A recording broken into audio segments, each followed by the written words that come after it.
朱哥哥，不好了，徐姐姐不见了。啊？不见了？哎，小师妹呢？新娘子也不见了。叶欢不是跟你在一起吗？我刚刚给她打扮完，在扶她来拜堂的路上，小师妹突然想起学姐姐不见了，让我去找学姐姐。结果我这学姐姐没找着，回来路上小师妹也不见了，我还以为她自己来大厅了呢。这可怎么办？这可怎么成亲呢？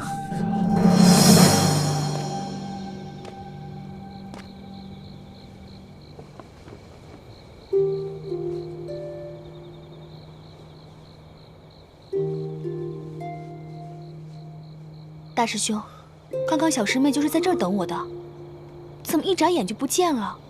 学姐姐也不见了，他们该不会是被人给掳走了吧？不可能，以倾城的武功跟易欢的轻功，没有人可以不动声息地把他们给掳走。大家都四处找遍了，也没有找到雪倾城和易欢，真是奇怪，他们能去哪儿了呢？倾城这孩子有些心事，咱们是看着他长大的，心里自然都明白。他大概是没有勇气看到太子和易欢成亲，所以便不辞而别了。可是欢儿又去哪儿了呢？他不会又逃婚了吧？可是这次是他自己回来的，他还说已经想明白了。忘记康熙一心一意对太子。我觉得这次欢儿是下定决心要回来跟太子成亲的，只怕是临时又动摇了，又没法面对太子和我等师长，所以便不辞而别。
老大，你终于来了。你这穿的是明朝的新娘服吧？真美。你看到了，今天是我大喜的日子。你这么着急来见我，是想当面祝福我呢，还是想趁机把明珠谷的人一网打尽呢？都不是。小弟是毒瘾发作，想和老大赌2把。我还要回去拜堂呢，没时间跟你赌。赌的不是骰子，赌的是心。第1把，朕放一盏孔明灯，赌你能不能看见。若是你没有看见，或者是你看见了不来，那朕就输了。幸好你看见了，而且你孤身来见朕，就说明朕赢了。不，你输了。我孤身来并不是想见你，而是想告诉你，我要嫁人了。如果你还念着一点我们之前的旧情的话，就请你别打扰我今天的洞房花烛之夜，也别派你的兵来追杀我们。朕若是要派兵追杀你们的话，就不会用这样的方式跟你见面。朕不相信你会嫁给朱思轩，朕也接受不了你嫁给朱思轩。朕第2把赌的就是等你见到朕之后，你是否愿意跟朕走？那我现在就告诉你，你输了。未必吧。朕不相信你心里没有朕，就像朕忘不了你一样。一得到你要成亲的消息，朕就六神无主了。朕不会让你嫁给朱慈轩的，朕也不会让你再离开朕的身边。你怎么知道我今天要成亲了？因为你我是同月同日生，又是结拜兄弟，所以心有灵犀一点通啊。你别骗我了，我跟你只是同月同日生，可我跟朱哥哥却是同年同月同日生，我跟他的缘分不比你强吗？我问你，是不是我们骨里还有你的奸细？老大，不对，欢儿，复明是不会成功。你与其等着做什么朱明的太子妃，不如做我大清的皇妃。你虽是汉女，但是朕可以给你抬一个旗级。你虽然当不了皇后，却能得到朕的专注。我现在已经不是你的老大了，你也不再是我的龙小弟了。我们两个结拜，对你来说不过是一时兴起的玩笑，而对我来说就是一场梦。如今梦醒了，我们都不要再这样继续下去了。我根本就不想要你的什么专注，跟我一点关系都没有。你走吧，今天就当是我们最后一次见面。别再口是心非了，朕不相信你的心里没有朕，要不然的话，你为什么要在成亲之夜偷偷的跑出来见朕？你快走吧！你现在再不走的话，被我爹跟师傅看到了，你可就完了。你看看，你还是那么关心朕。今夜你不跟朕走的话，朕是绝对不会走的。你简直就是个无赖！你现在哪像一个真龙天子，哪像一个九五之尊啊！真龙天子、九五之尊，那是对别人而言。在你的面前，以前朕是你的龙小弟，以后朕是你的男人。走开！走开！走开！你打吧，你打死朕吧！你要么打死朕，要么跟朕走。我恨你！我恨你！我恨你！我恨你！我恨你！你现在让我怎么办？我该怎么办？我已经发过誓，我心里不能再想你了。如果我再想你的话，那我就一辈子吃糠咽菜，穿粗布麻衣，变成一个丑女人了。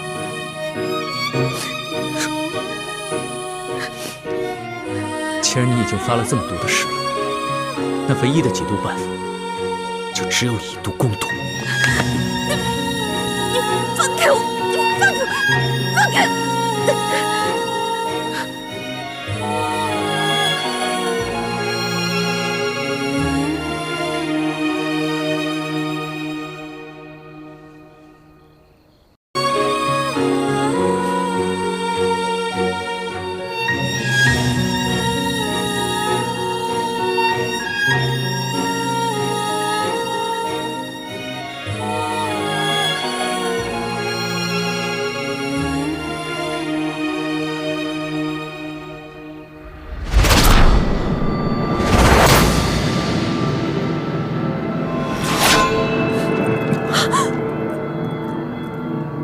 朱哥哥，朱哥哥，你答应过我的，你不会杀陆小弟的。可你也答应过我，会心甘情愿地嫁给我，一心一意对我。欢梅，其实你昨夜走了，就不该回来，不该给我希望，又马上让我绝望，不该把我最幸福的一刻变成最耻辱、最伤痛的时刻。对不起，对不起，对不起，朱哥哥。我也不知道为什么，只要你别杀他，我现在就跟你回去拜堂成亲。他不能回去跟你拜堂成亲，他要是嫁给你的话，那就是对朕无情，对你不忠，更是对他自己不仁。玄烨，你不要为难一个女孩子，你有种来，可否有种跟我决斗？论武功，朕远非你的对手，但你我的身份又不是江湖的寻常莽夫，怎可以武定输赢？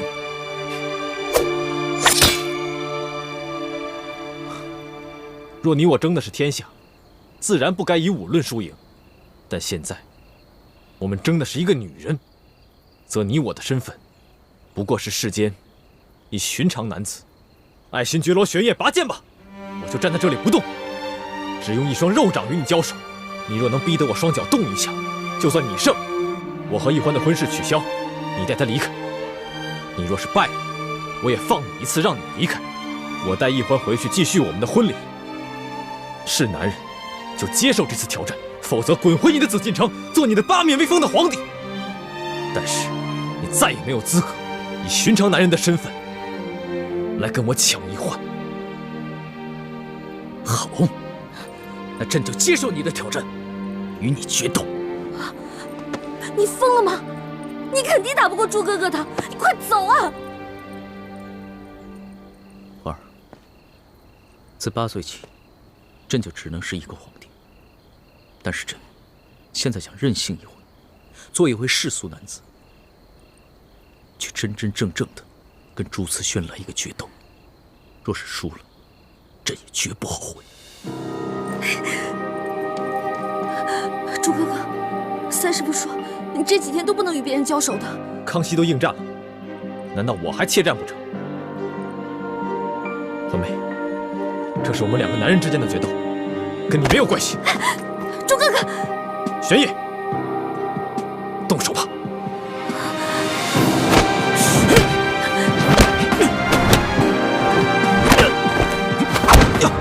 龙小弟，朱哥，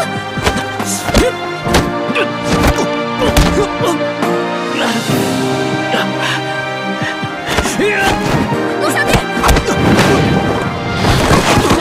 龙小弟，别打了，别打了！你们2个别打了！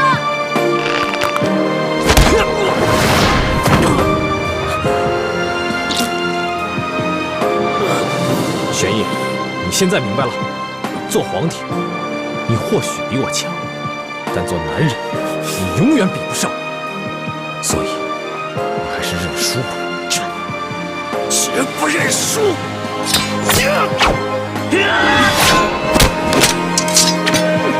朱哥哥，朱哥哥，你千万别杀了龙小弟！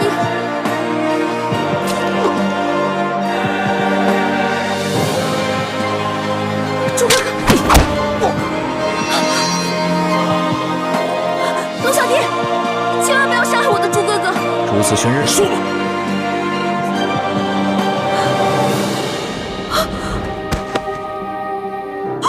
朱哥哥，朱哥哥，朱哥哥，你醒醒！朱哥哥，朱哥哥，你醒醒啊！朱哥哥，朱哥哥，朱哥哥！花儿，他已经输了，你跟朕走吧。不，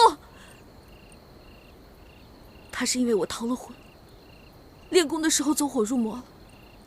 他私下放了我，犯了蒙规，所以受了鞭刑60下。现在和你决斗，又加重了伤疾，否则在平时，纵使有10个你也打不过我朱哥哥的。朱慈轩身受重伤，还要跟朕决斗，如此意气用事，怎么能成就大事？那你呢？孤身一人前来寻我，难道不是意气用事吗？花儿，朕不是意气用事。出来吧！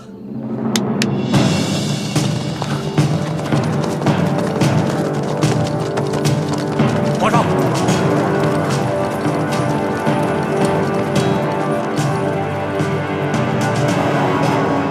原来你早就安排好了。花儿，朕想做你的男人，但是朕更是大清的皇帝，朕在任何时候都不能意气用事。倒是朱慈轩，明明受了重伤，却还只把心思用在你我2人之上。他过来的时候，没有发现林中有埋伏。那你现在想干嘛？你想杀了我朱哥哥吗？花儿，朕不想骗你。你和朱慈轩，朕必须带走一个。如果你今天不跟朕走的话，那朕会将朱慈轩带回去打入天牢。有太皇太后在，朕无法保他不死。但你若是跟朕回去了，那朕可以将他留下。失去是了，你自己决定吧。你这根本不是在跟我赌，你这是在逼我！这就是在逼你！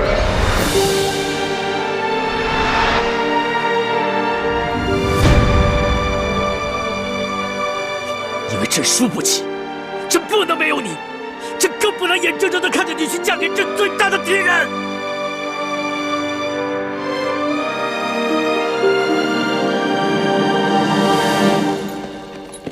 玉。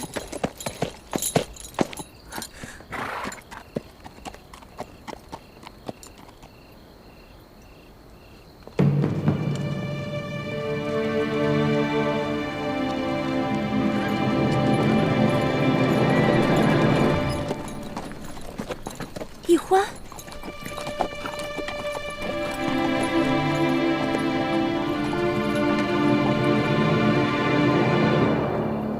大师兄，大师兄，大师兄，大师兄！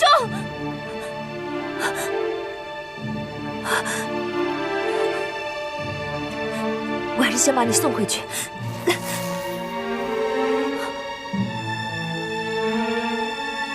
这是师父们发的信后弹。不行，我不能带大师兄回去。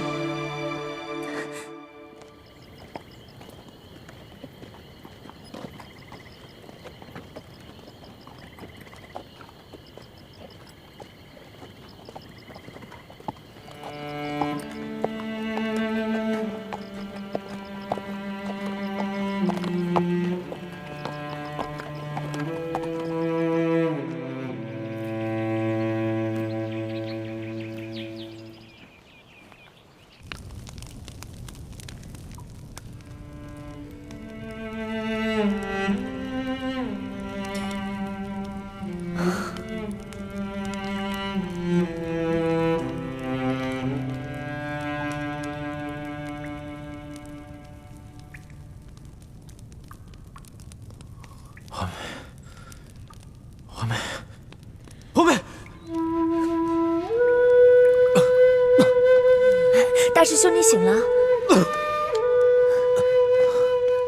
你醒了，大师兄。怎么样了，大师兄？好点了吗？倾城，我这是在哪儿啊？大师兄，你昏迷了3天3夜，都快把我急死了。你昏迷前是不是跟人交手了？你忘了三师父的嘱咐，在你伤好之前不能交手，不然你的伤会缠绵不愈的。欢妹呢？欢妹现在不在这儿，师父们在找你，还发出了信号弹。我没有把你带回去，因为我怀疑咱们明珠谷可能有内奸，所以康熙才会这么快就……我不想知道内奸是谁，我现在什么都不关心，我只想知道欢妹去哪儿了。大师兄，她是不是跟康熙回宫了？大师兄，你别这么激动啊！你告诉我，她是不是跟康熙回宫了？好，我告诉你，你可别太激动啊。那天我打算永远离开你们，可是我离开山庄没有多久，我发现天空中有孔明灯，我就猜到是康熙去找易欢了，就悄悄跟了去。结果我看见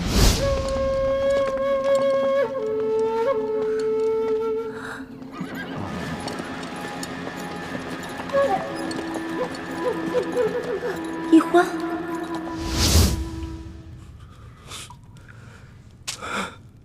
为什么？为什么？他为什么要跟康熙走？为什么要骗我？为什么要这样子羞辱我？为什么？为什么？为什么？大师兄，为什么？大师兄，为什么？哭出来了，心里就会好受。为什么？为什么？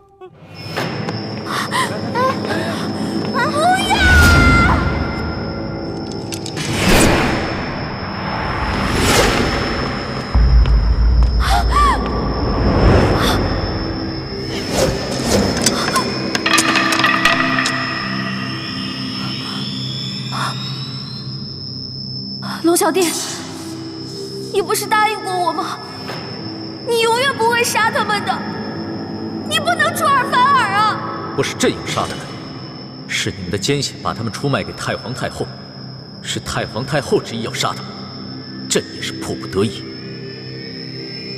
行刑！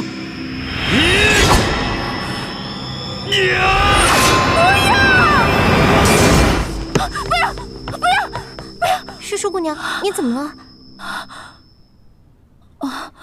我没事，做了个噩梦。先下去吧。是。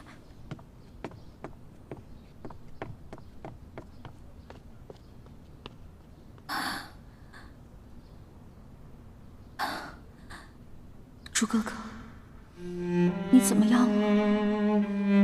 你现在是不是很恨我？以为我无情无义的抛下了你，跟着康熙走了呢？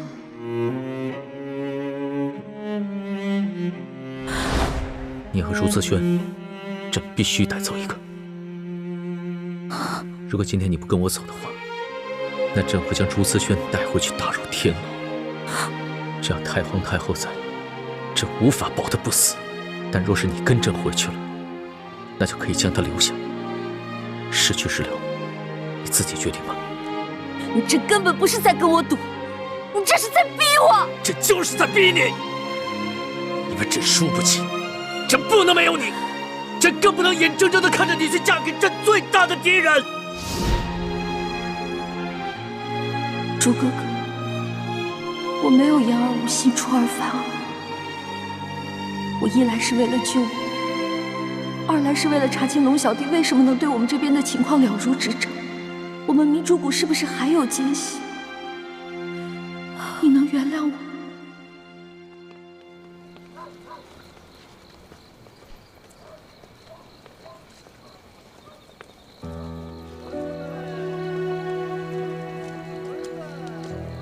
哎呀，这穿什么东西？这人怎么穿这样？哎呀，这不前朝服饰吗？真是少见。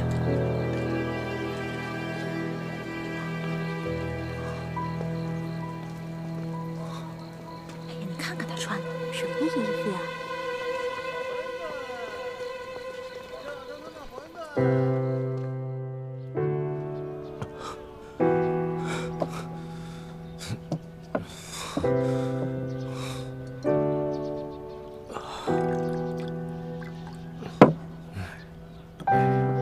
有一个喝多的，你看看。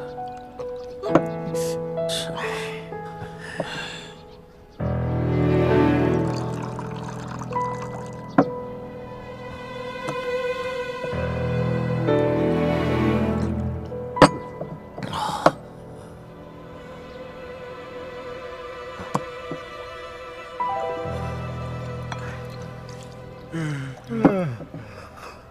小二，拿酒来。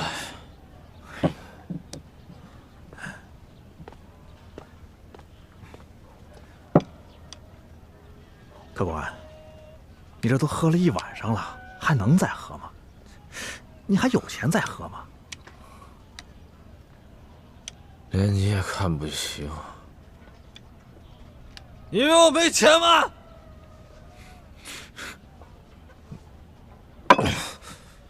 够了吧？够了，够了，够了，客官，只要您觉得小店的酒好，您随便喝啊。去。啊！哎呦，你看这人胆儿真大呀！竟然敢穿前朝的服饰。对，你看还穿着新郎服呢。哎，咱们走，走。哎，来，你们说这人会不会是乱打啊？哎，要真是乱打，岂敢穿着前朝服饰公然上酒楼来招摇？我看不是哪个戏班的戏子，就是个疯子。对，有道理。哎，我看他可不像是疯子。你看他那副伤心欲绝的样子啊！你说他既然穿了新郎的服饰，他不去洞房花烛夜，跑来这酒楼干什么呀？对，我看呐，一定是新娘嫌他不中用，将他赶出去了。我跟你们说啊，这说不定是这新娘子别有所爱，逃婚去了。那这个男人岂不成了一个大乌龟？王八！给我滚！他说什么？给我滚！哎呦喂！敢让大爷滚，爷现在让你滚，你滚！呀！好汉不吃眼前亏，咱们撤，快撤！撤！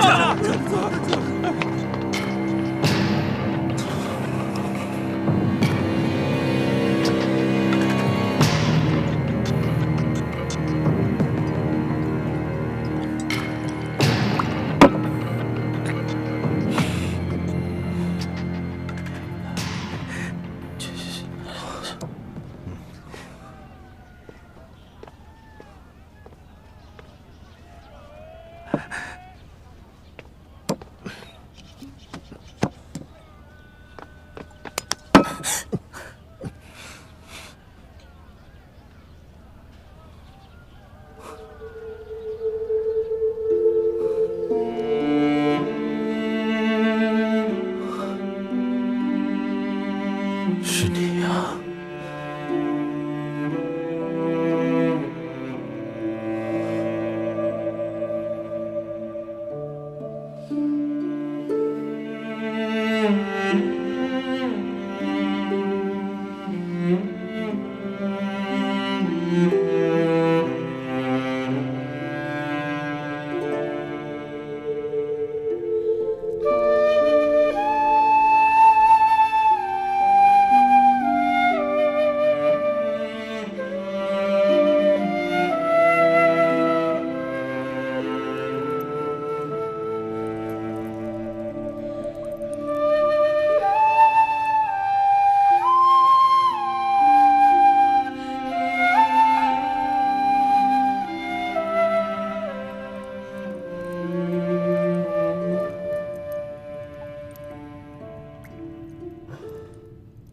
酒，我要喝酒，给我酒，给我酒，我的酒呢？哎，我的酒呢？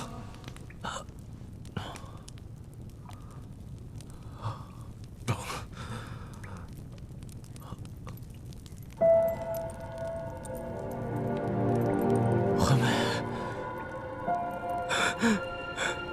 你回来了，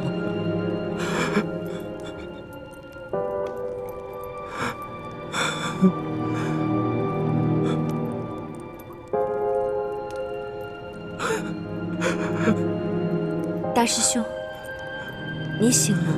惠美，你怎么叫我大师兄了？你不是最喜欢叫我猪哥哥吗？好，既然你喜欢，那我就叫你猪哥哥。猪哥哥，我们成亲吧。我们先合紧，再成礼。成亲，好。可是师傅们不在啊。成亲是我们两个人的事，师傅们在不在，不要紧的。好，我们成亲，我们成亲。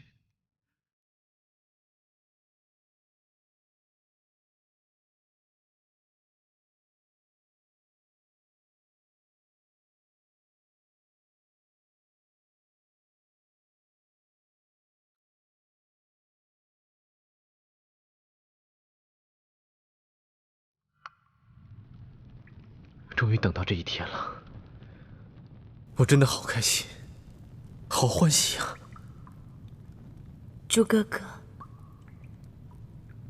我也是。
秦城亲眼所见，他们一起走了。不要再折磨你自己了。一直真爱你的人是倾城我呀。这么多年，倾城一直默默地爱着你。我理解你，我懂你的心。大师兄，就让我嫁给你，做你的新娘，一辈子和你在一起，关心你，爱护你。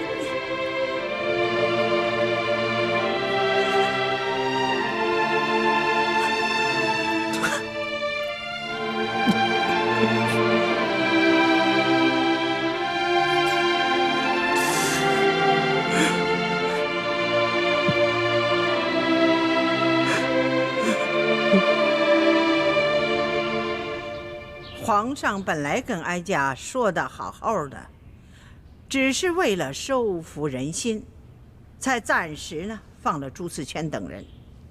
怎么就斗起来了呢？这若不是朱思权此前先受了重伤，那皇上岂不是危险了吗？太皇太后都不用担心，皇上应该不会有什么危险的。奴才已经做了周密的安排，一发现有什么情况不对，他们会立马冲出来保护皇上的。你还有脸说呀？啊，如此大事你都不来向哀家禀报啊？你还不加以劝阻啊？就这么由着？皇上任性啊！太皇太后，您真是委屈奴才了。这皇上为了怕奴才走漏风声，一直都不让我离开他的视线。再说了，皇上的脾气您是了解的，那哪是奴才能劝得住的呀？皇上啊，他原来可不是这样子，都是这个李欢呐，把他蛊惑成这个样子。现在最可虑的是，皇上居然把这个李易欢又接回宫了，这可如何是好啊？你呀，亏你还是6宫之主呢，你居然如此无用啊你！皇祖母，妾身也劝过皇上，可皇上每次听了以后抬脚就走，也不管妾身这面子上是过得去还是过不去。从此以后，也再也不来这坤宁宫了。妾身到哪里再去劝皇上？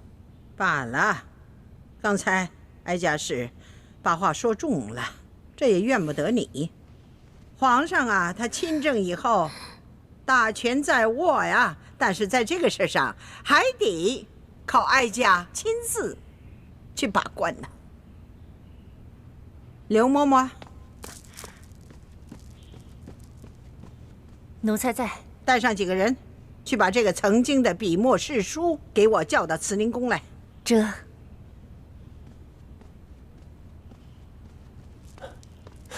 太皇太后啊，您要见着李易欢，那奴才也不方便待在这儿了，奴才就先告退了。万一要是传到皇上那儿，皇上会怪奴才多嘴的。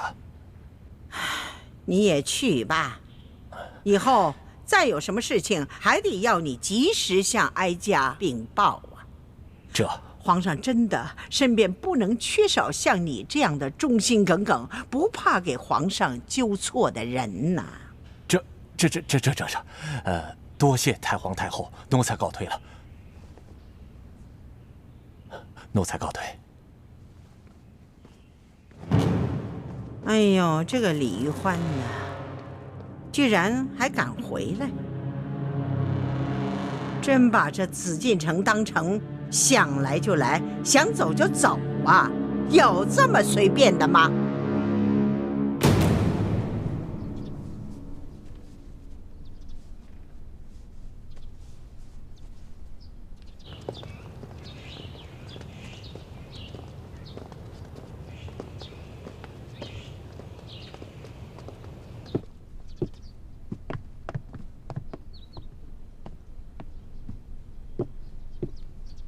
是淑姑娘，太皇太后懿旨，宣您去慈宁宫问话。这个老太婆宣我前去，一定是想杀我，我可不能这样傻乎乎的去送死。好呀，我正好也想向她老人家请安呢。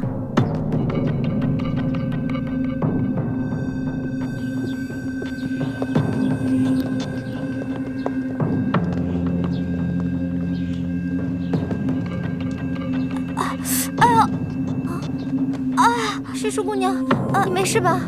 不好，世叔姑娘肚子疼，得赶紧传太医。世叔姑娘，你这病发的也太巧了，太皇太后刚一传诏，你就病了。刘嬷嬷，我也不知道怎么着，我这突然就肚子特别疼。你呀，就别在我面前耍这些小把戏了。你可别忘了，你刚进宫的时候，不知使了多少花样想要糊弄我呀！哼，怎么着？今天故伎重演，我可是不会再上你的当。你们两个听好了，今天他就是真的病了，抬也给我抬到慈宁宫去。这大胆！奴婢给皇上请安，皇上急下。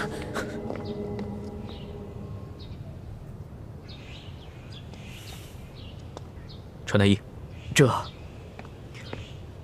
刘嬷嬷，你的胆子很大呀，居然敢对世叔姑娘如此无礼！奴才该死，奴才该死！是太皇太后，她要宣世叔姑娘去慈宁宫的，请皇上恕罪啊！好了，你去回禀太皇太后，就是世叔姑娘病了，等她病情好转了，朕再陪着她去给太皇太后她老人家请安。是。走。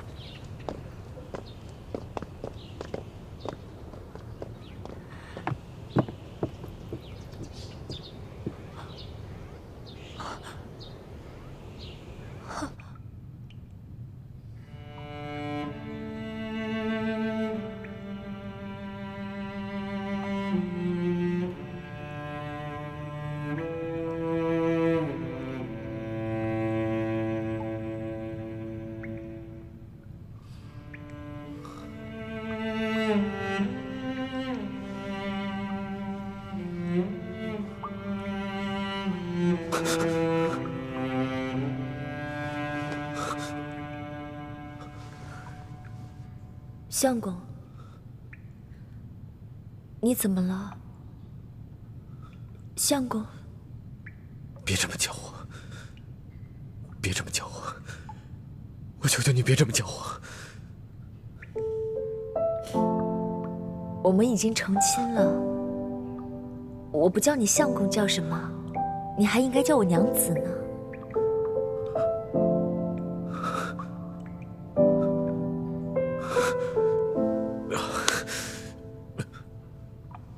我的头好痛，头好痛。昨天晚上就是一场梦，昨天晚上就是一个梦，对不对？不对，昨晚不是梦，昨晚都是真的。我们行过礼，入过洞房，我们现在已经是夫妻了呀。我竟然背叛了小师妹，我还有什么资格去爱她啊？还有什么资格去爱她？相公，你没有背叛她，是她先背叛了你。她逃了你的婚，跟着康熙走了。她带给你作为一个男人最大的耻辱。她现在已经是康熙的女人了，不可能再回来了。不会的。皇妹不会骗我的，她跟康熙回宫是有苦衷的，她不可能嫁给康熙的，她不可能这么对我。相公，你醒醒吧！你看看你背后的伤，这都是你为他才受的鞭刑。你的伤还没有痊愈，你就忘了疼吗？难道你又忘了，他任由你昏迷在荒山野岭，自己自私的跟着康熙走了，去追寻他自己的爱情，根本就不顾你的感受。别说了，你不要再自欺欺人了！别说了，别说了，你别说了，别说了！你不要叫我相公，我也没办法把你当我的娘子。我的心里只有环妹，只有环妹，再也装不下其他的人。我说我不配做你的相公，你还是放不下的。就算他那么对你，你还是放不下他。是，不管他对我做什么，我都放不下他。我放不下他，我放不下他。既然你放不下他，那你为什么要接受我？为什么要跟我入洞房？你为什么要给了我希望，又让我这么绝望？你说。对不起，倾城，我真的放不下他。我对你来说，就是一具空壳，就是一个行尸走肉。你跟我在一起不会幸福的，而且我不能将错就错，否则环梅只能去跟着康熙了，我会害了她一辈子。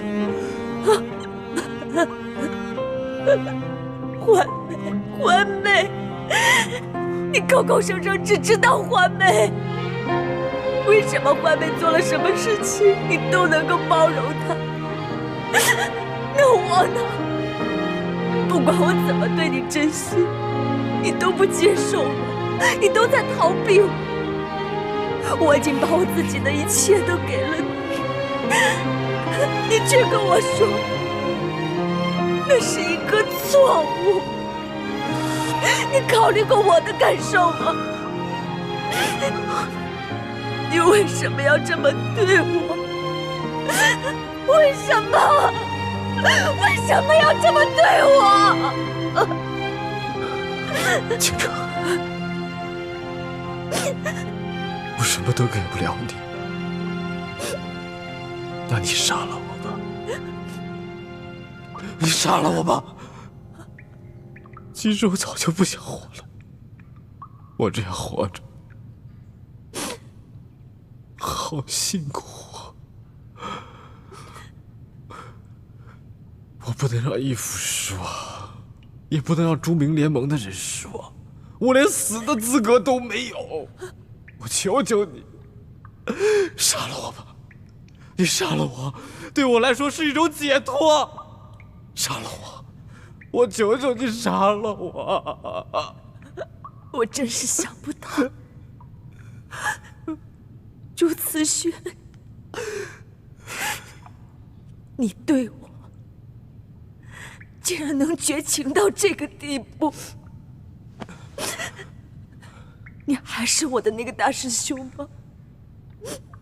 那个从小对我最关心、最温暖、最呵护我的大师兄吗？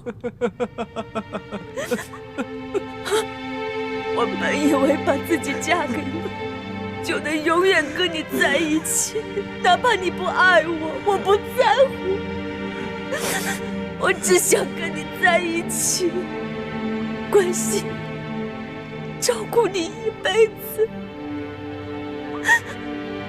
可我万万没有想到，你居然对我说，你宁愿死，都不愿意接受我。对不起，对不起。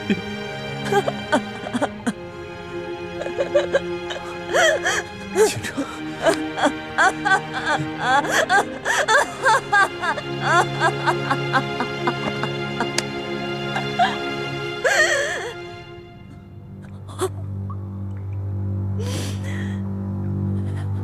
我薛倾城今日对天盟誓，此生我薛倾城绝不再对朱慈轩有情，有违此誓，犹如此惨。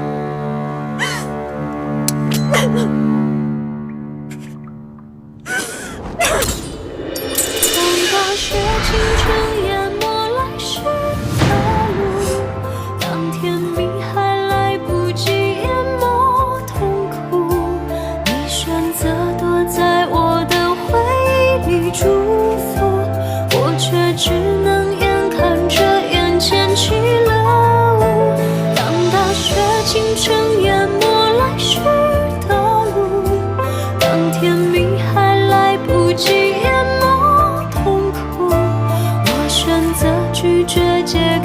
里爱的多，你却只能聊聊我的无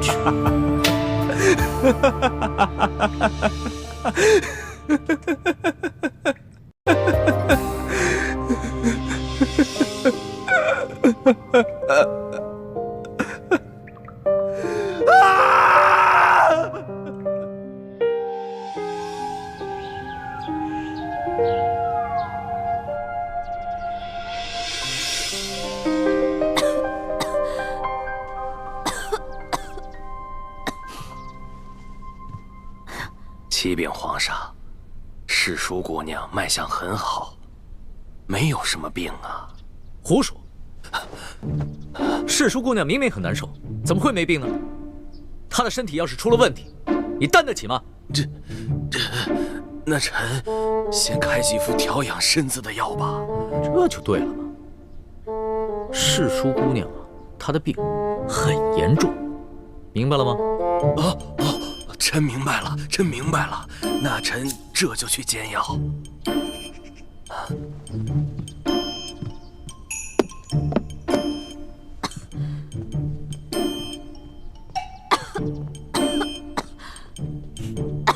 别装了，都走远了。你小点声，要是被太皇太后知道了，又该找我麻烦了。你放心吧，太皇太后那边有朕担着呢。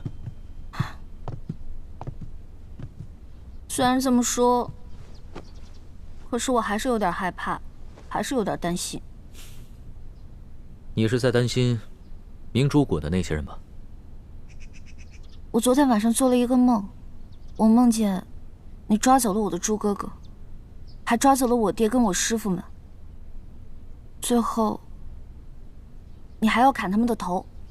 你这个呀，就是日有所思，夜有所梦。当然，如果你爹和你的师傅们一意孤行，坚持要光复大明的话，那最后这样的结局是在所难免的。因为到了那个时候，就算朕想放了他们，满朝的文武和太皇太后也不会放过他们。我明白，我以前一直认为皇上是这天下最大的官，可以为所欲为。可是在我进宫大半年以后，我才发现，原来身为皇上，也有太多的身不由己。龙小弟，我这次答应你回宫，不仅仅是为了救猪哥哥的性命，我还想开诚布公的跟你好好谈一次。你想谈什么？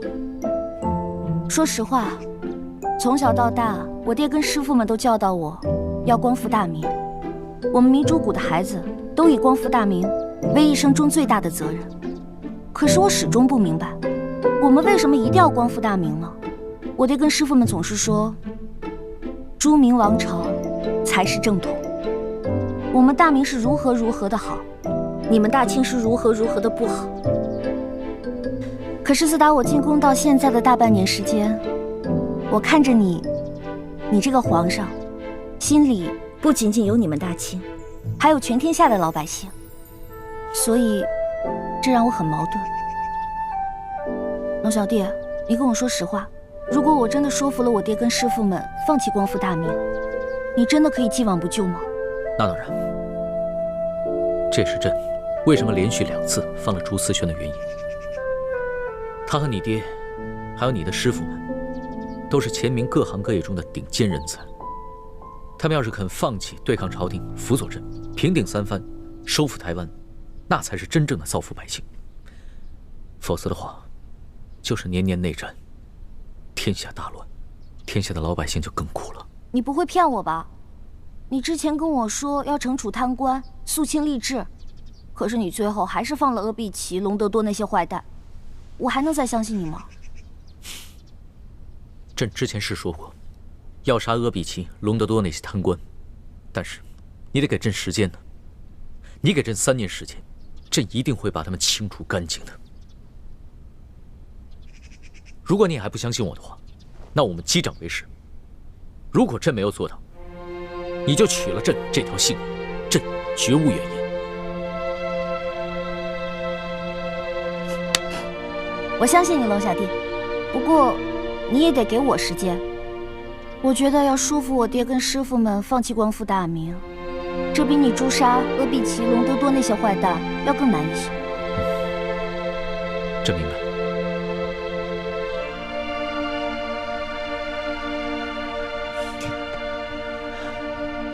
花儿，这化解朝廷与明珠谷之间的矛盾，就全在你和朕二人了。所以，无论如何，咱们二人一定要互相信任，互相扶持，永不相疑，永不相害。好，我们要互相信任，互相扶持，永不相疑，永不相害。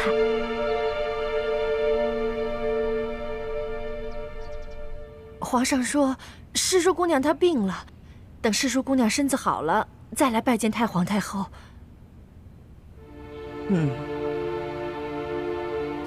下去吧。那奴才告退。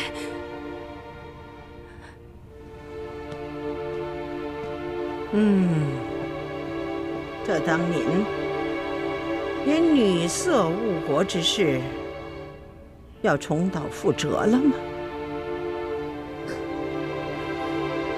皇上吉祥。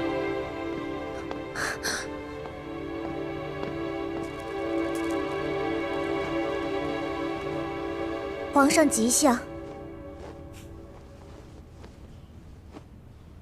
皇祖母吉祥，孙儿给您请安。哀家可是受不起这大礼呀。先起吧。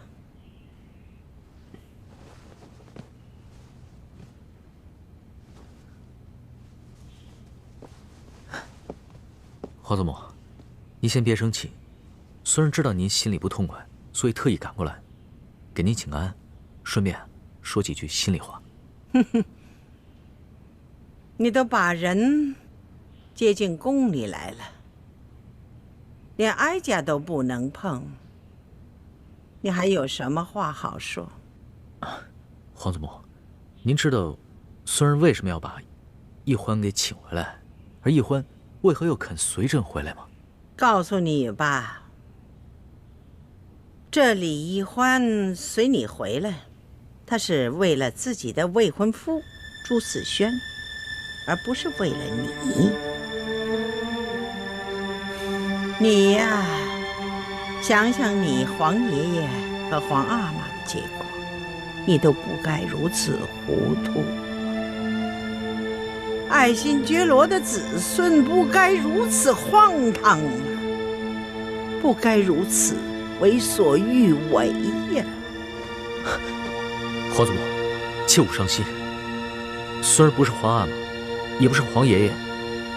孙儿心里虽然爱着奕欢，但是孙儿不肯忘了自己是爱新觉罗的子孙，是大清的皇帝。孙儿绝不会放下身上的重担，为所欲为的。那你为何要接他进宫啊？皇祖母，孙儿想要劝降李定国等人归降大清，若是能兵不血刃就瓦解反清联盟，那岂不是为国为民的大幸事？而这奕欢就是最好的突破口。只有通过奕欢，朕才能了解到李定国等人最真实的想法。朱明王朝有什么好？他们为什么要反清？也只有通过奕欢，朕才能让李定国等人知道朕最真实的想法。朕是一个怎样的皇帝，要打造一个怎样的太平盛世。哎呀，皇上啊，你太一厢情愿了。你要知道，这个李定国是前明残党余孽、顽固不化的头目啊，怎么可能轻易被你感化呢？再说这李奕欢，他分明是跟你假心假意，目的是要得到你的信任。皇祖母，奕欢绝非你所想的那样。奕欢他单纯善良，没有什么野心，他心里所关心的不是这个天下到底是姓朱还是姓爱新觉罗，他心里面所关心的是这天下百姓的疾苦。而且他对朕的真心，朕能感受得到，还有他对朕的情谊和对朕殷切的期许。他这次随朕回来，不仅仅是为了救朱慈轩，而是为了和朕联手，劝降李定国等人，化解朱明联盟对大清的仇视。皇祖母，请您相信素儿，也相信易欢，再给我们一些时间吧。哎呀，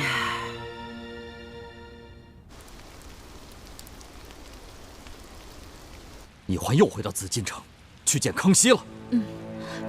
这是吴三桂在宫中的内线传来的消息，错不了。那太子跟雪清城呢？他们也落到康熙手中了吗？内线说，只有易欢回到了永乐斋，没有雪姐姐和大师兄的消息。这就怪了。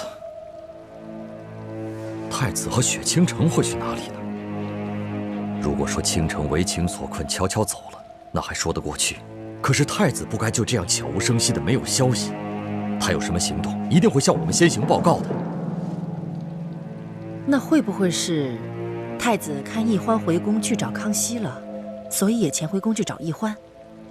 此事事关易欢的名节，还有太子的尊严，所以他不愿意告诉我们这些师长。唉，真没想到，这易欢，他居然是非不明，敌我不分，真是让人痛心呐！大师父，易欢虽然任性，但还不至于是非不辨，敌我不分。我想她不想嫁给大师兄，只是因为她心里还放不下康熙，不能一下子把和大师兄的兄妹之情转变为男女之情。还有，你说她真要是糊涂到抛下我们这些亲友，主动回宫找康熙，那我还真不信。也许她是有什么自己的原因呢？还能有什么原因？他本来在山庄好好的，突然间人就不见了，一定是回到紫禁城去找康熙了。他这么做，怎么对得起他死去的娘亲？怎么对得起我们这些师长？怎么对得起他自己的身份？晋王，易欢从山庄回去皇宫，而太子至今下落不明，这些事情都很蹊跷。难道我们山庄内部也有倾听的奸细？啊？什么？除了唐一手，还有奸细？樊兄所言甚是。我们离京之后，就住在这香山泉水山庄，可是康熙却似乎对我们的行动了如指掌。这说明泉水山庄也出了奸细，而且现在我们的行踪已经暴露，在我们没有查到奸细是谁之前，恐怕清军就会杀到。所以现在，当务之急，我们还是先离开这山庄，找一处只有我们几个人知道的安全地方，再行躲避。没错，现在这里已经不安全了。事不宜迟，我们赶快撤吧。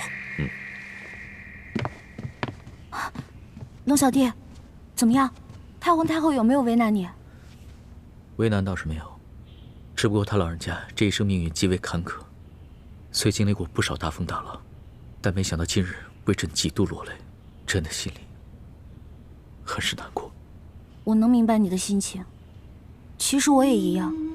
我不怕爹跟师傅们骂我，我只怕他们难过。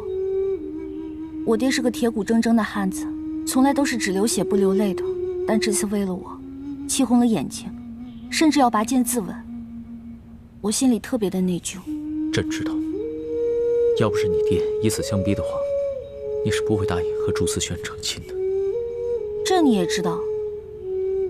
虽然你们出了紫禁城，但是你们的行踪，朕了如指掌。龙小弟，你在我们那儿是不是埋伏了奸细？欢儿，这些事情，朕不能告诉你，朕也不想用一番谎话来欺骗你，你就不要再问朕了。你只需要知道，朕是真心想以仁德治天下，不欲大动干戈、大兴杀戮。要不然的话，朕也不会冒险去见你，而是直接派兵把明珠国给剿了。谢谢你，龙小弟。如果你真的把我爹跟师傅们全杀了，我就不知道该怎么办了。所以，哪怕是为了你，我也要再给明珠国一个机会。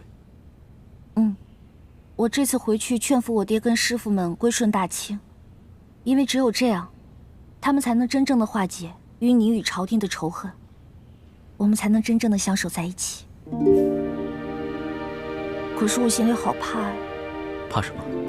我知道这次回去劝降他们，肯定困难重重，他们肯定不会听我的。我怕他们会把我锁起来，如果那样的话，我们两个就再也见不到了。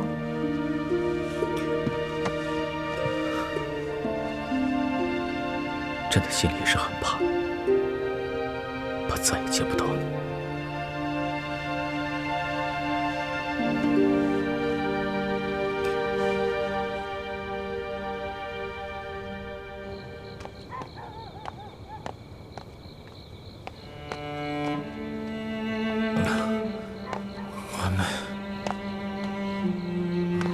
我对不起你，我对不起清城。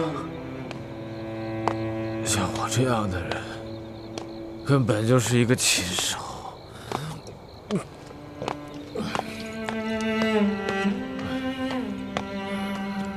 不值得任何人爱，也没有资格爱任何人。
动手吧。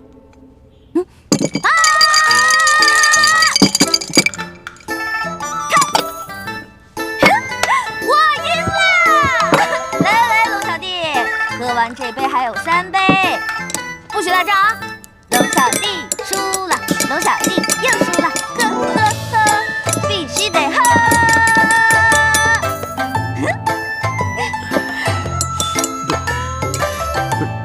老大，你这里边是不是有什么鬼啊？啊，为什么真一把都赢不了啊？说什么呢？我是你老大，玩骰子的本事还是我教给你的呢，有什么奇怪的？来来来，继续继续继续，来，起，我又赢了，我又赢了，不好意思。小心点，您已经喝多了，要不然奴才扶着您回房休息。那些折子呀，咱明儿再看。就是啊。不行，皇上您小心点，这要看。哎呦，小心小心！李公公，要不然这样吧，你去给皇上端碗醒酒的汤来，我来照顾他。哎，好，好好照顾行皇上啊。没问题，去吧。好，小心一点。哎，罗小弟，哎，你干嘛去？这边，这边，这儿。快点。好了好了啊，慢点啊，慢点。走走走走走。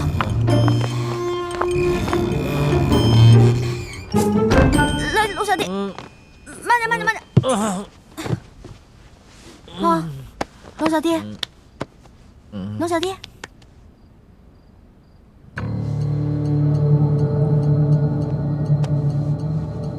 龙小弟，你先睡会儿啊。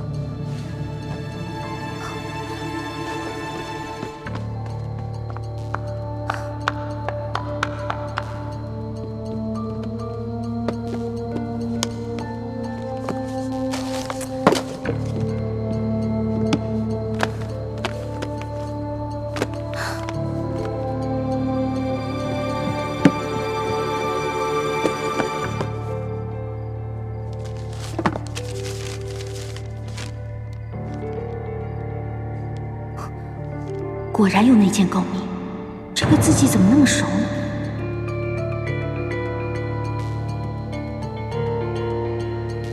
啊，难道是他？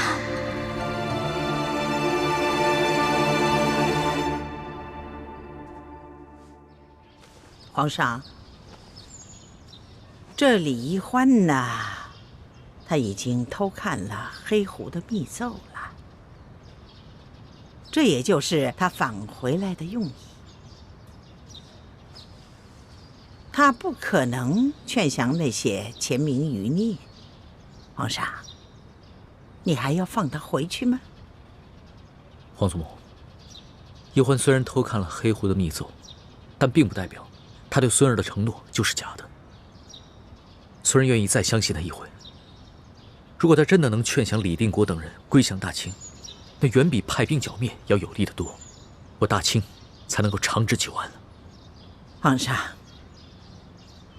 你这番苦心恐怕要付诸东流了。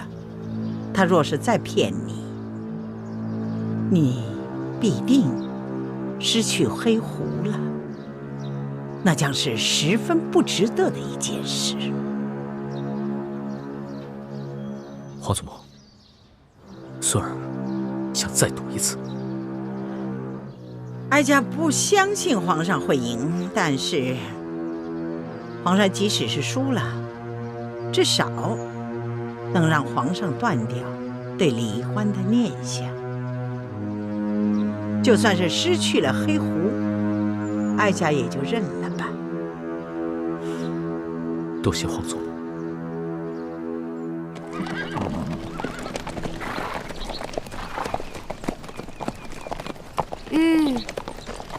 龙小弟，就送到这儿吧。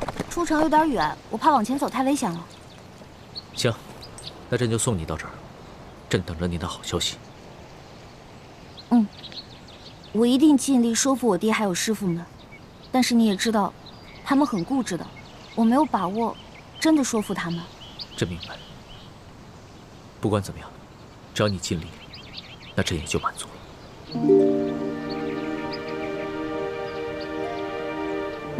我走了，龙小弟。这。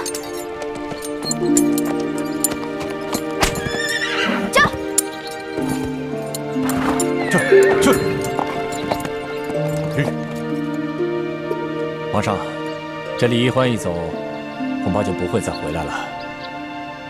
放心吧，他一定会回来的。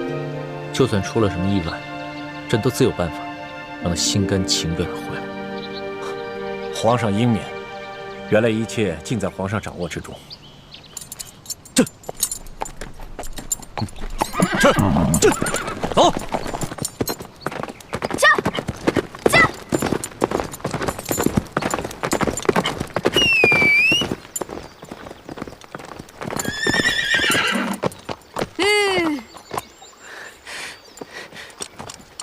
小师妹，你回来了。叶哥哥，今天是你负责放哨啊？我爹他们呢？他们都在秘密据点里。小师妹，你不是跟康熙回宫了吗？怎么又回来了？因为我舍不得你们啊。你看，这是你给我的金镯子，我一直戴在手上呢。哎，这镯子上面怎么有一道裂痕啊？我看看。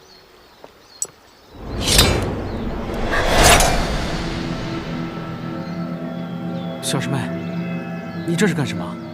叶默生，我现在是要叫你叶哥哥呢，还是要叫你黑狐呢？什么黑狐白狐的？我不懂你在说什么。你别再给我装了，我已经全部都知道了。你跟你爹是鳌拜派在我们明珠谷的奸细。你凭什么怀疑我跟我爹是鳌拜派来的奸细啊？那日我跟朱哥哥埋伏在鳌拜府，本来想跟踪那个奸细。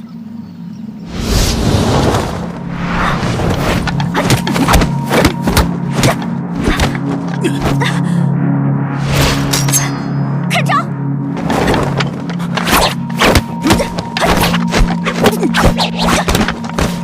你抓不住了，快回去吧！好汉饶命！好汉饶命！武功这样差，还敢逞能？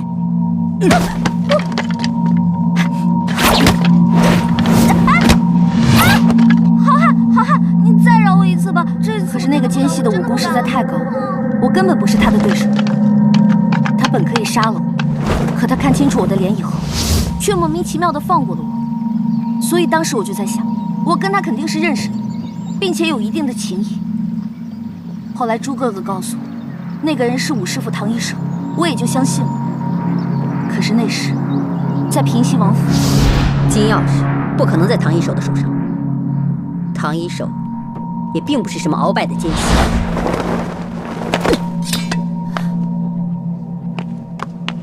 王妃，千万要沉住气。二公子，六师傅万万没有想到，吴家二公子跟王妃中了呆若木鸡散，不能动也不能说话，所以他只好撤销了解救吴家二公子的计划，从屋顶逃了出去。当他再回来的时候，却发现扮成王妃的武师傅早已毙命。王妃，王妃，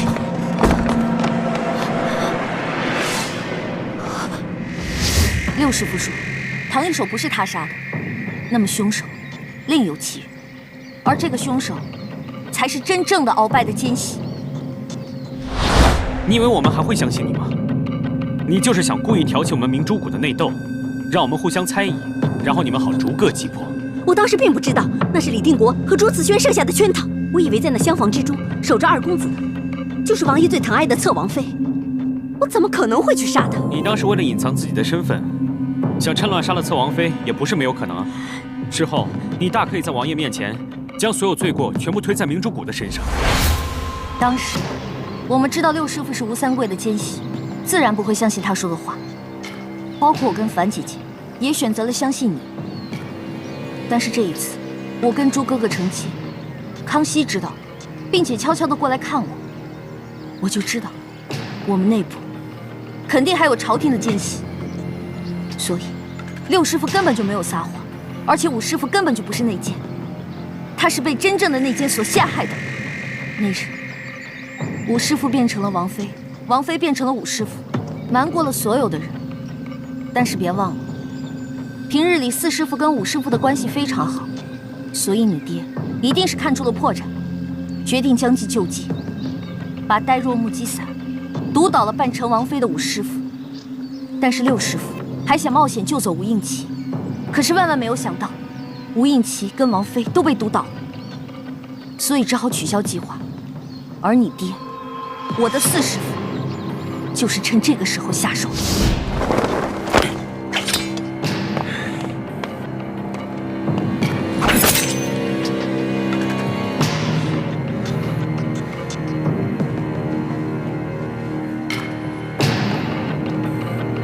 你爹杀了武师傅，把自己的腰牌放在了武师傅的身上，把奸细之名栽赃给了武师傅，又把杀害武师傅的罪名嫁祸给了六师傅。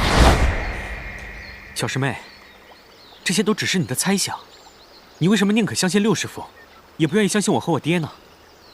王我爹从小最疼爱你，我更是对你一往情深，为了你，我可以连性命都不顾。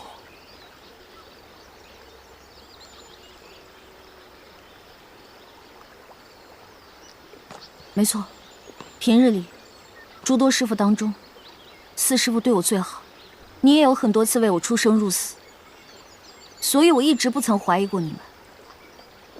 直到那日，你千里迢迢从滇都回到京城，约我出宫，说要带我私奔。叶哥哥，哎呀，这地方太难找了。小师妹，你总算来了，你不知道我等你等得好心急啊。你以为皇宫那么好出来啊？想进就进，想出就出啊！我跟那个守卫磨了半天才出来的。咱平时不都在慈航药铺接头吗？为什么今天在这儿啊？而且你给我的暗号那么少，我找你一路了。我故意把暗号留得很少，就是不想明珠谷其他的人看见。为什么？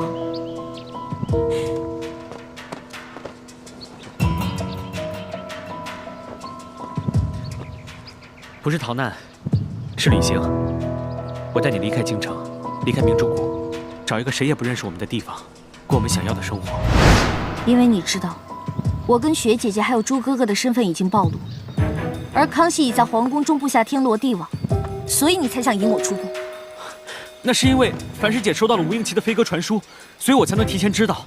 趁他去通知大师兄的时候，我就想带你私奔。樊姐姐收到吴应奇的飞鸽传书，那是十分紧急的事情。可是当时，你的那辆马车，还有马车上的物资，显然不是仓促之间能够备好的。而当时你跟樊姐姐正在滇都执行任务，你却未奉命令，自行回了京城。小师妹，那是因为我在滇都待的时间太久，实在太想你，所以才会未奉命令私自回京。至于马车上的物资，其实我早就有带你私奔的念头，所以提前做些准备也在情理之中啊。你到现在还在骗我。那日我们抓住了孙福，你却把他杀人灭口。想不到10几年过去了，你更加疯狂，竟然用你的亲生女儿假扮青楼女子，色诱于我。莫生，你竟敢擅作主张！你，莫生，你怎么把孙福给杀了？那个时候，我们都以为你杀他是为了我，可是现在我才知道，你杀他是怕他泄露朝廷中的机密。你真是把我当做偷斧子的人了，所以回想我之前所有的一言一行，全部都成了偷斧子的嫌疑。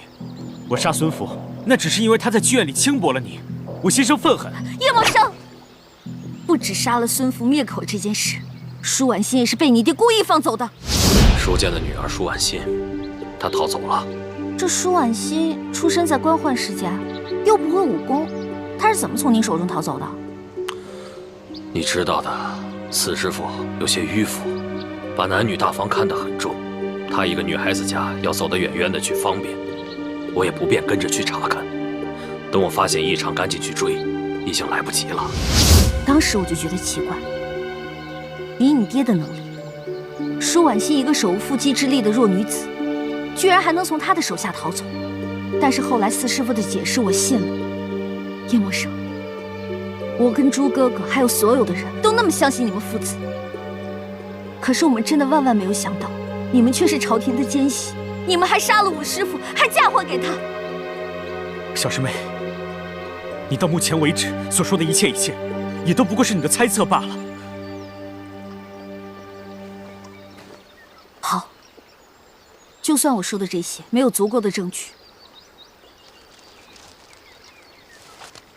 那么这2封黑狐给皇上的密信，你怎么解释？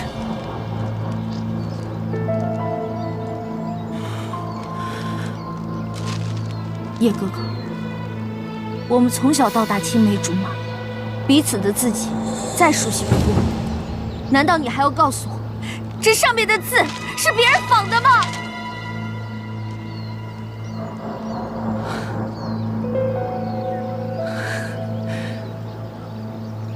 没想到，你居然会拿到我给皇上的密信。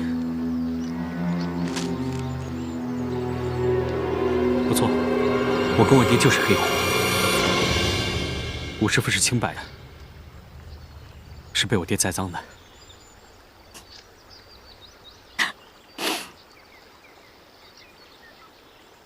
你终于跟我亲口承认了。事到如今，我如果再抵赖，还有什么意义？反倒会让你看不起我。叶哥哥，你虽然亲口跟我承认了，可是从你的嘴里说出来，我的心还是阵阵的泛寒。原来你之前对我的一切，全都是虚情假意，对吗？不是的。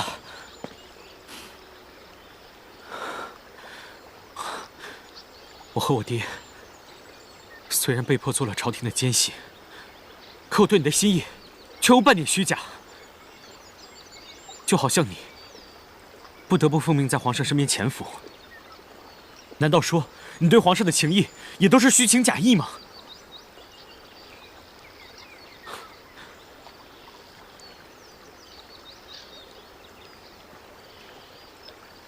我跟我爹到明珠谷的时候，我才不过只有2、3岁。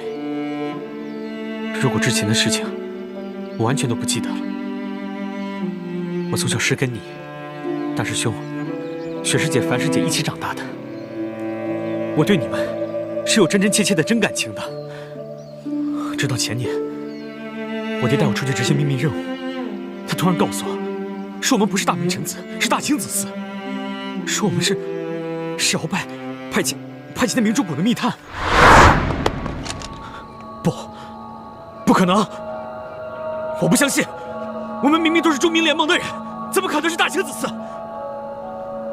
默生，爹难道还能骗你啊？我们不姓叶，我们姓叶赫那拉。叶赫那拉一族是大清中赫赫有名的大族。当年我阿玛，也就是你爷爷，他犯下了死罪，鳌拜赦免了他，但却要求我伪装成大明臣子进明珠谷潜伏。我不听，我也不信，你不要再说了。孩子，等我带你见了你娘之后，你就会明白，爹说的全是实话。你不叫叶默生，你叫叶赫那拉默生。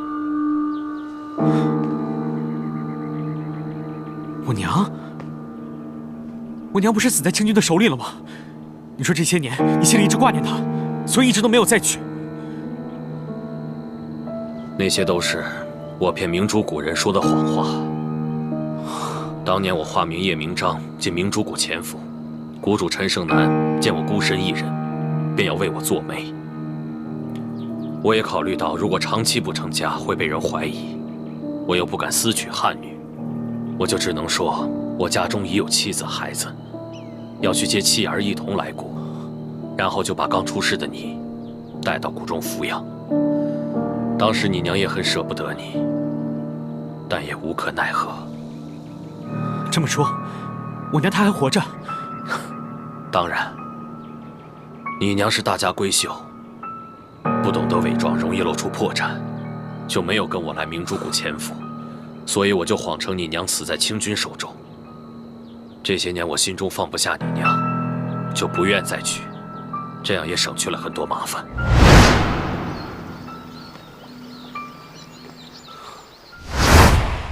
随后，我爹带我回了我们在北京的家。谢祖父祖母。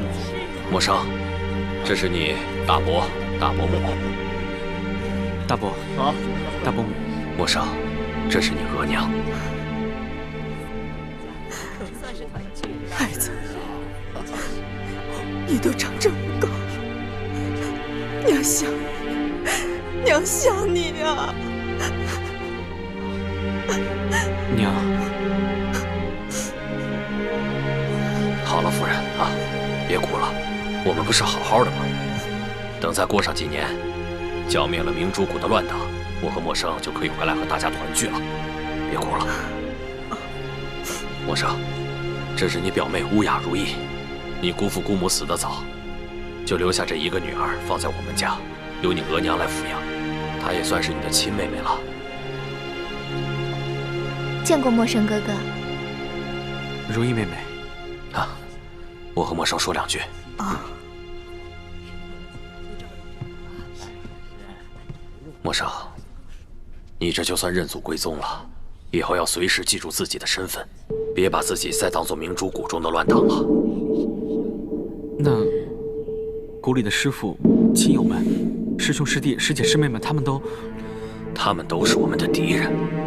所有著名联盟的人都是我们不共戴天的敌人，我们的任务就是有朝一日把他们一网打尽。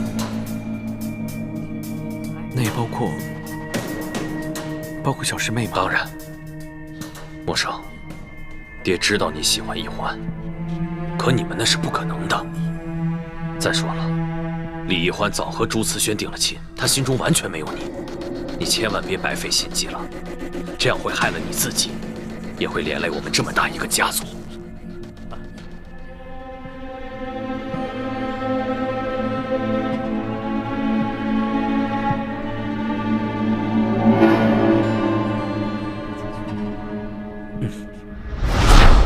一欢，如果换做你是我，现在你爹突然跟你说，其实你们是朝廷派来的密探，要让你们把从小在明珠谷里一起长大的亲人当做不共戴天的仇人，你会怎么办？你知道我当时心里有多难过，多震惊吗？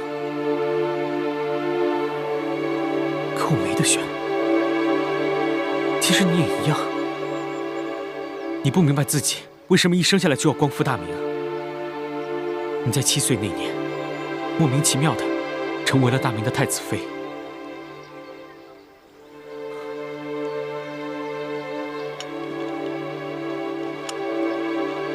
你有得选吗？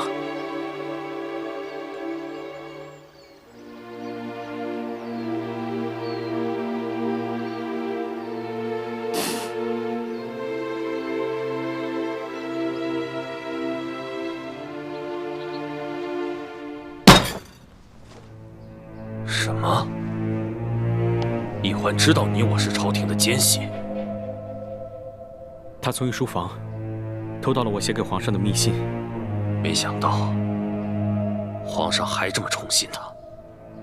小师妹好像跟皇上约好了，要劝降师傅们，让他们放弃光复大明，接受朝廷诏安。他还说，他会暂时为我们保守秘密。哼，易欢呢，毕竟还是个小丫头，她把事情想得太简单了。朱慈轩、李定国、樊离他们，哪个不是对我们大清恨之入骨啊？怎么可能放弃光复大明，接受诏安？